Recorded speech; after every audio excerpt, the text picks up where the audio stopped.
Hello, greetings, everybody. My name is James. I am from the internet, and today we are going to be talking about flying the friendly skies. Now, when the pandemic originally broke out last year, the airlines, as they always are anytime anything happens, were the first ones to throw their hands in the air and go, there's an economic downturn. We're going to need a bailout or else we're going to have to go out of business. Could I have more? Could I have more, sir? Could I have more bailout, please, sir? This has been going on with the airlines since the air traffic controllers strike back in the 1980s. Literally, every 5 to 10 years, there's an economic downturn or a spike in the price of oil or the price of oil craters. It doesn't matter what it is. Any kind of problem with the economy, just a little... The wind blows wrong and the airlines are like, I need $100 billion or else we're going to go out of business. The entire American workforce collapses. Nobody can get to their business meetings. You're all fucked and American capitalism dies. And then every once in a while, some politician will go, well, if you're such an essential part of the nation, we should maybe just, government privatize you and put you under government control. And they go, no, you could just give us the bailout. We'll be fine. We'll do business. And so this continues onward. Fast forward a little more than a year, and now most people have decided the pandemic is over. We hit summer. People have been locked in their house, literally for more than 12 months. And everybody said, fuck it. We're going on vacation, and bought a shit ton of airline tickets. They all went to the airport to go on vacation, and it would seem that the airlines are having some problems. So what I would like to do is take a look at these problems the airlines are having, and then maybe, posit a theory or two as to why these problems are actually problematic. Here we go. And next, the staffing crunch affecting the airline industry. American Airlines canceled hundreds of flights over the weekend, and passengers can expect more of the same well into next month.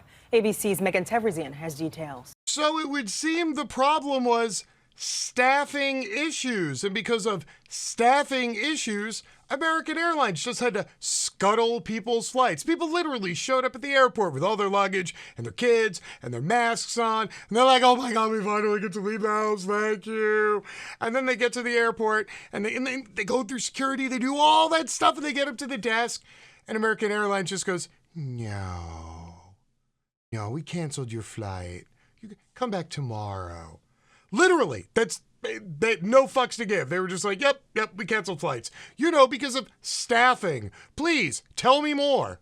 This morning, the cancellation of hundreds of flights is being partially blamed on a staffing crunch as a record number of travelers return to the skies. American Airlines canceling 123 flights on Saturday, 178 on Sunday, and today, more than 100 flights are canceled already. The airline blaming significant staffing shortages and maintenance issues.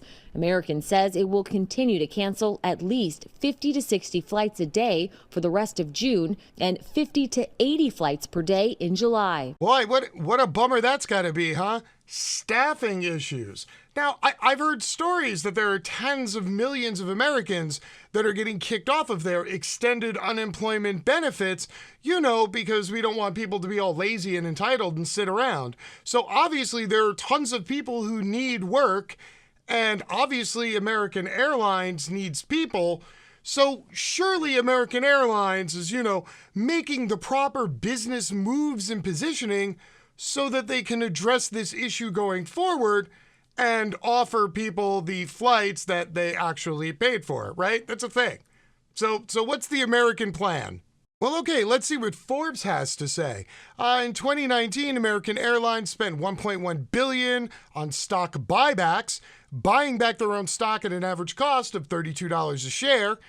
And from July 14th to December 2019, they spent a total of $12.4 billion on stock buybacks at an average weighted cost per share of almost $40 a share. So apparently the American Airlines plan, to ramp up staffing through the decade was to keep buying back their stock to try to get the stock price to go up, because that's how you get more employees.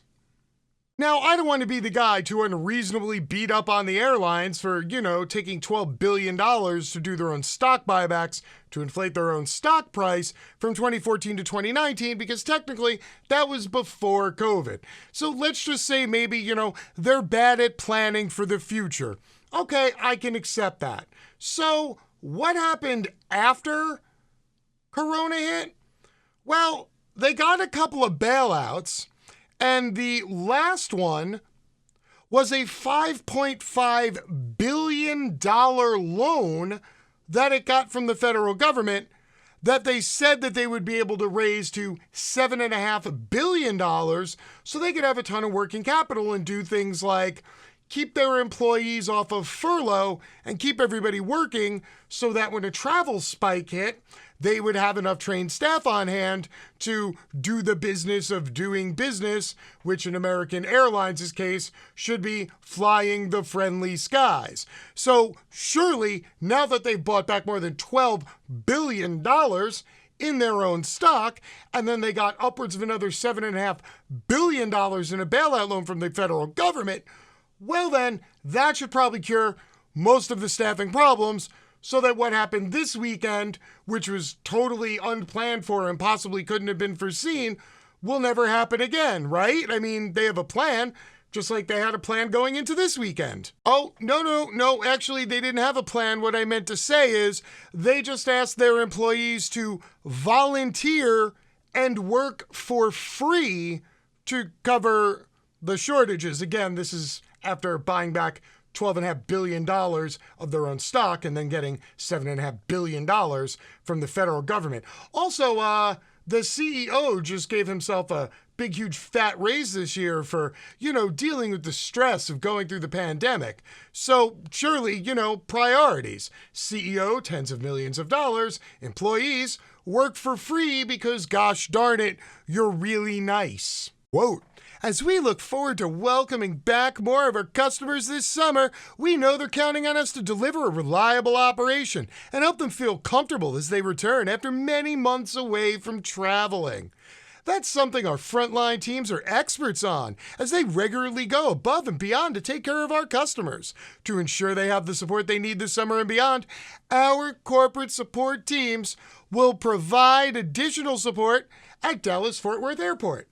Well, apparently the additional support was asking employees to pick up shifts but not work them, just work for free.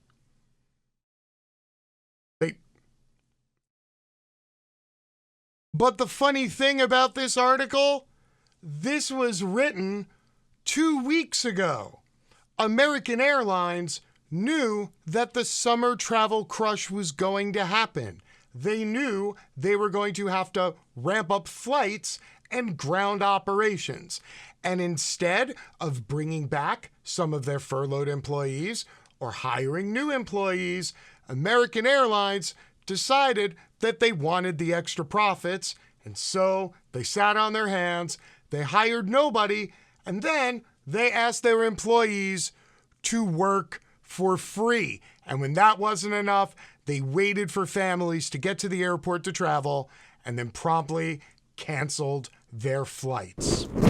Now, I wish I could say that literally any part of this surprised me, but none of it did.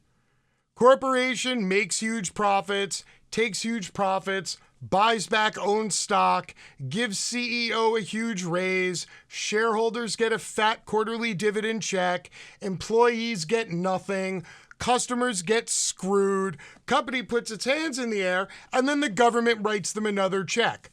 Lather, rinse, repeat.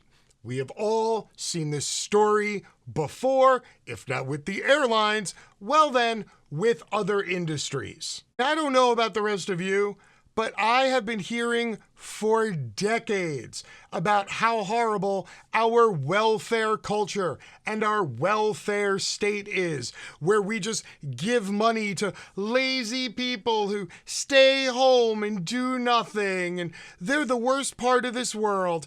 Yet we give billions of dollars a year to corporations just to pump up their value so line goes up, while they give nobody a raise, they furlough or fire staff, they screw over customers, and then put their hands back out and ask for more again. And do you know why they keep asking? Because the government's going to keep giving it to them. Why? Because they're corporations and not people. And if they have a bad day, line goes down. If you have a bad day, I don't know, you get evicted, your landlord finds somebody else to replace you, and you eventually get a job in the local area, and nobody ever misses you because you are just a cog in the machine. So maybe, just maybe, it is time to stop the corporate welfare. It is time to get all these corporations out of the habit of suckling at the teat of the U.S. government. And when I say the U.S. government, I mean you and the taxes you pay and the government services you purchase. You are paying for people like American Airlines shareholders to just sit around and get all lazy and entitled. It is time to stop the gravy train. And if the people currently in Washington have no interest in doing so, well then, perhaps it might be time to replace some of them. Till next time, my name is James. I am from the internet and I am out. Peace.